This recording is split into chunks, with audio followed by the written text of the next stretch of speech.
Railway भर्ती board यानी 2026 से अब नया एक फॉर्मेट लाने जा रहा है और इस नियम में ये बदलाव किया जा रहा है कि मेडिकल टेस्ट से पहले स्टूडेंट को एक नया सेल्फ डिक्लेरेशन यानी स्वयं घोषणा फॉर्म भरना अनिवार्य होगा। इस नियम के तहत स्टूडेंट को परीक्षा के अंतिम चरण यानी मेडिकल टेस्ट के समय अपने स्वास्थ्य और पुरानी बीमारियों की पूरी जानकारी देनी होगी। नियम में क्या है ये जान लो। रेलवे भर्ती ने चिकित्सक परीक्षण यानी मेडिकल एग्जाम से पहले एक नया फॉर्म भरना होगा। इस फॉर्म में आपको अपनी बीमारी की सही जानकारी देनी होगी, जैसे कि आपको फेफड़े की बीमारी हो या दिल की बीमारी हो, डायबिटीज हो, अस्थमा हो, टीबी हो, मिर्गी हो या कोई मानसिक बीमारी हो या आप पहले कभी अस्पताल में एडमिट भी हुए हो तो भी आपको बताना होगा।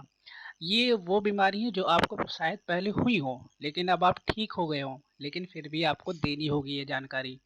अगर आप की आंख की सर्जरी हुई है या लंबे समय से आप किसी बीमारी की दवा खा रहे हैं तो भी इसकी जानकारी देनी होगी।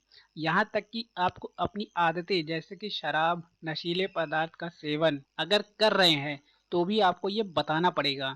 अगर आप ये जानकारी मान लीजिए छुपाते हैं, फॉर्म में नहीं भरते हैं, तो अगर बाद में कभी जांच होती है और आप पकड़े जाते हैं तो आपकी जो नौकरी का ऑफर होगा उसे रद्द कर दिया जाएगा।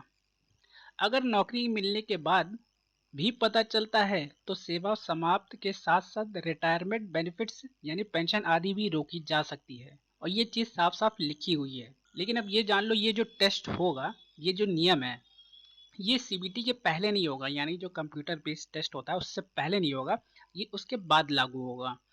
यानी लिखित परीक्षा और डॉक्यूमेंट वेरिफिकेशन पास करने के बीच में ये ऑफिशियल मेडिकल चेकअप के दौरान ये लागू होगा। जब मेडिकल चेकअप होगा आपका तो डॉक्टर द्वारा आपका शारीरिक परीक्षण शुरू करने से ठीक पहले एक सेल्फ डिक्लेरेशन फॉर्म दिया जाएगा। उसी समय आपको ये सारी बीमारियां अपनी लिख के बतानी होगी। एग्जाम फॉर्म भरते टाइम जब आप लॉगिन या रजिस्ट्रेशन करते हो उस टाइम आपको ये नहीं भरना है, आप आराम से परीक्षा दे सकते हैं उस टाइम।